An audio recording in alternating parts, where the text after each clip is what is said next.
안녕하세요. 역사는 히스토리인 이야기죠. 역사를 이야기로 풀어보는 이규환의 하이스토리 시간입니다. 2023년 3월 5일까지 국립경주박물관에서 열리고 있는 특별전 이름이 금령 어린 영혼의 길동무입니다. 저는 이 특별전과 함께 어린이 박물관에서 열리고 있는 연계 프로그램에 시선이 더 꽂히더라고요. 제목은 딸랑딸랑 금령총 이야기입니다. 제목에서 보듯이 딸랑딸랑 금방울, 어린 길동무 등의 단어는 모두 어린이와 관련이 깊죠. 그렇습니다. 금령총의 주인공은 약 1500년 전인 5세기 말에서 6세기 초에 살았던 왕자인데요. 그러나 안타깝게도 5살에서 6살 무렵에 요절한 것으로 추정되고요.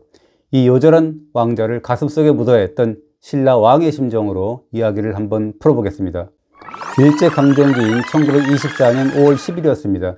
1인 학자들이 경주 노동리에 있던 반쯤 무너진 고분 두 기인 126호와 127호분을 조사하기 시작했습니다.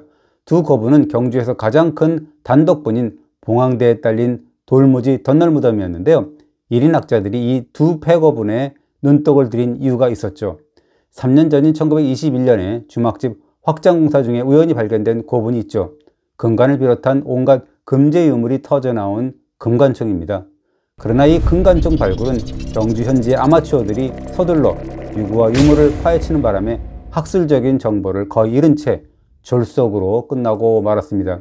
이에 일본 학자들은 조선 총독인 사이토 마코토의 자금 지원을 받아서 이 두 폐고분 조사에 나섰습니다. 학술조사 명목이었지만 금관총에서처럼 온갖 황금 유물이 쏟아져 나올 것으로 기대했던 거죠. 일종의 보물찾기 차원이었습니다. 그 예상이 맞았습니다. 126호분에서는 금동신발 같은 각종 금은 제품이 출토되었는데요. 그래서 이 고분에는 금동신발이 나왔다 그래서 식리총이라는 이름을 붙였습니다. 127호분에서는 더욱 놀라운 유물이 쏟아져 나왔는데요. 3년 전 금관총에서 첫 발굴된 금관을 비롯해서 귀걸이, 허리띠, 목걸이, 팔찌 등에서 순금제 장신구들이 보였습니다. 또 금관총에는 없는 금방울이 출토되었는데요. 그래서 이 고분을 금방울, 즉 금령총이라고 했습니다. 이어 둥근 고리를 장식한 굵은 큰 칼도 노출되었고요. 무엇보다도 무덤 주인공의 머리맡에서 출토된 국보, 기마 인물형 토기 2점이 의미심장한 유물이었죠. 당시 발굴자와 이후 연구자들은 이 고분의 주인공을 5살에서 6살 어린이, 그것도 신라 왕자로 판단했는데요. 먼저 왕자로 추정하는 근거는 뭘까요? 신라 고분 주인공의 성별은 주로 귀걸이와 큰 칼, 즉 대도의 착장 여부로 판단하는데요. 일반적으로 가는 거리 귀걸이와 큰 칼을 착장한 사람은 남성으로, 굵은 거리 귀걸이를 착장한 사람은 여성으로 추정하죠. 그런데 금령총 주인공의 머리에는 가는 거리 귀걸이가, 허리춤에는 장식이 달린 큰 칼이 보였습니다. 그래서 남성으로 추정한 겁니다. 그리고 주인공의 나이는 5살에서 6살 정도로 판단했는데요. 우선 주인공이 누워있던 자리에서 노출된 각종 장신구로 몸집을 추정할 수 있죠. 그렇게 보니까 금관과 금 허리띠 간격도, 금 허리띠와 발제 간격도 약 30cm 정도에 불과했고요. 그래서 머리, 허리, 발까지의 장신구 간격은 90cm 안팎이었어요. 아무리 후하게 봐도 주인공의 키는 90에서 100cm 정도 된다는 얘기죠. 그리고 금관의 크기를 한번 볼까요? 주인공이 착장한 상태의 금관의 지름이 다른 고분의 출토품보다 작고요. 또 금령총 허리띠의 장식 쇠붙이가 23점이고 길이가 74cm 정도인데요. 동시대 제작품으로 추정되는 천마총 금 허리띠에 비하면 상당히 작은 편이죠. 그리고 90에서 100cm 정도인 주인공의 키는 어떨까요? 2001년 경기 양주에서 확인된 17세기 중엽 미이라의 키는 99.4cm, 연령대는 5.5세 전후로 측정되었는데요. 그렇다면 금령총의 주인공 역시도 5살에서 6살 무렵으로 볼 수 있겠네요. 그 신라 왕자라면 구체적으로 누구일까요? 금령총 뒤에 우뚝 서 있는 봉황대의 주인공부터 알아봐야 되겠지만 누구라고 콕 찍을 수는 없습니다. 연구자들은 다만 5세기 말에서 6세기 초의 임금인 자비왕과 소지왕, 지증왕 중 한 분으로 꼽습니다. 삼국사계 등에 따르면 자비왕은 눌지왕의 장자, 소지왕은 자비왕의 장자로서 왕위를 나란히 이었고요. 지증왕은 아들이 없던 소지왕의 육촌 동생으로서 왕위에 오른 분이죠. 그렇다면 금령청 주인공은 이들 중 한 분이 낳은 왕자일 가능성을 배제할 수가 없습니다. 2018년부터 국립경주박물관이 금령청을 재발굴했는데요. 그 결과 금령청은 봉황대와 이미 조성된 고분 2개가 있었습니다. 127-1호와 127-2호인데요. 그 사이에 좁은 틈에 비집고 끼워놓은 고분임이 새롭게 밝혀졌습니다. 이상한 일이죠. 지름 30m 이르는 고분, 즉 금령청을 왜 굳이 그 사이에 밀어넣어 입주시켰을까요? 그것은 금령청 주인공, 즉 어린 왕자의 예기치 않은 죽음 때문이었다라는 추론이 가능합니다. 그렇다면 봉황대의 주인공인 자비왕 혹은 소지왕 혹은 지증왕이 엄청 사랑했던 왕자가 갑작스럽게 죽자 최고의 예우를 갖춰 장례를 지내진 것일 수 있다라고 합니다. 기존에 조성된 127-1호, 2호보다도 앞서 끼워 넣을 만큼 이 왕자를 청해했을 것 같아요. 물론 금령청보다도 나중에 3기가 더 들어왔는데요. 이 또한 연구 대상이죠. 연구자들 가운데는 요절한 어린 왕자의 얼굴을 짐작할 수 있는 유물이 있다고 하는데요. 그것이 주인공의 머리맡에서 확인된 말탄 인물상, 즉 기마인물형 도기 2점입니다. 2점 모두 국보죠. 일반적으로 그중 한 점은 주인상이고 다른 한 점은 그 주인을 따르는 하인상이라는 해석이 있죠. 주인은 곡갈령상의 띠와 장식을 두른 상각모를 쓰고 다리 위에 갑옷을 늘어뜨렸습니다. 하인은 수건을 동여맨 상투머리에 윗옷을 벗은 맨몸입니다. 등에는 보찜을 메고 오른손에는 방울 같은 것을 들고 있습니다. 마치 길 안내를 맡고 있는 듯합니다. 주인의 말에는 이마의 귀 사이에 뿔 같은 장식이 튀어나오고 각종 말받침새가 표현되어 있습니다. 반면 하인의 말에는 장식이 그다지 많지 않습니다.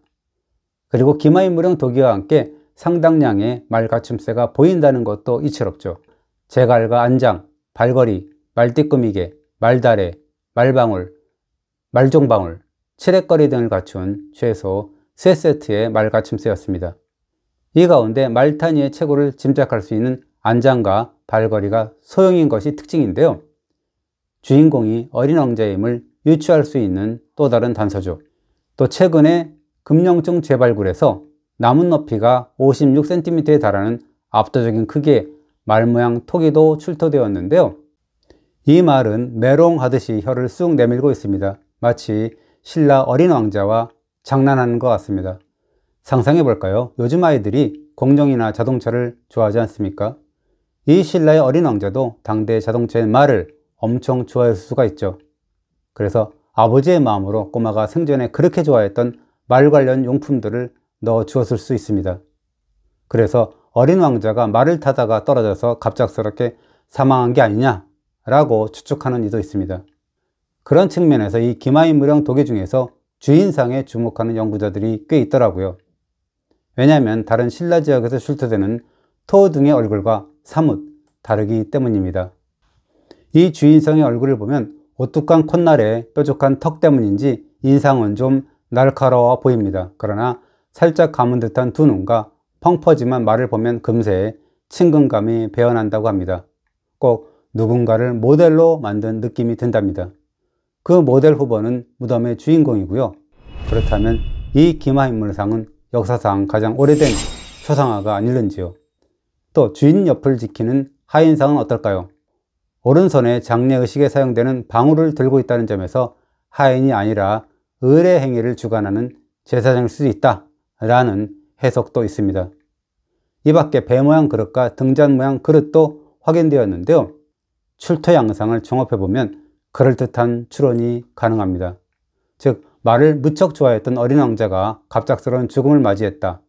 아버지인 신라왕은 슬픔을 이기지 못해서 최고의 장례의식을 거행했다. 자식의 죽음을 맞이한 임금은 당대 최고의 장인에게 명해서 왕자와 그를 저승길로 안내할 하인 혹은 제사장의 얼굴을 조각한 도기를 만들었다.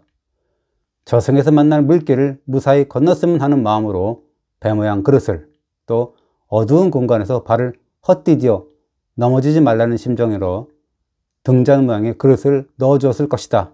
뭐 이렇게요. 또 유물의 사이즈가 앙증맞은 금령청에서는 금방울과 흑방울 등에서 뭔가 아이와 관련된 유물들이 보이는데요. 금령청의 이름이 된 금방울, 즉 금령이 그 중에 하나죠. 금방울은 주인공의 허리춤에 매단 것과 금관에 달린 것 두 종류가 있고요. 허리춤 금방울은 표면에 가는 금띠를 마름모 모양으로 붙여서 15개의 구획으로 나눴고요. 금관의 금방울은 금띠를 2번 돌린 뒤에 가운데를 유리로 마감했습니다. 흑방울도 10점 정도 확인됐는데요. 10점 모두 위아래를 관통하는 구멍이 나 있었고요. CT 촬영 결과 소리를 내는 용도의 흑구슬이 하나 또는 2개가 들어있었습니다. 기마이 물령 도기의 하인상의 오른손에 든 방울 모양과 비슷하죠. 삼국지 동의전 한조는 하늘 제사를 지낼 때 북과 방울을 사용했다라고 했거든요. 이렇게 고대의 방울은 정치나 의례의 중요한 도구로 쓰였다는데요. 그러나 저는 그냥 어린 왕자가 흔들고 놀았을 금방울, 흑방울로 해석하고 싶습니다. 어떻든 늦가을, 겨울을 거쳐서 내년 3번까지 경주에서 열리는 금령청 특별전을 1500년 전 어린 왕자의 부모 심정으로 한번 관람해 보시기 바랍니다. 오늘도 잘 보셨다면 구독 눌러주시고요. 좋아요도 부탁합니다. 감사합니다.